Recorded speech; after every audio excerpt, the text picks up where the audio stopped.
உலகை எழுப்பும் ஞாயிறு அங்கே குடியிருப்பான். அவன் ஆனை முகத்தனின் அடியவர் மனத்தில் ஒளியாய் வந்து கொலுவிருப்பான்.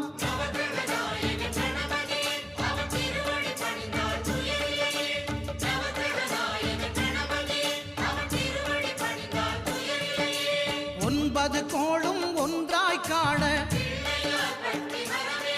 அங்கு கற்பகம் என்னும் கடவுளின் மெய்யில்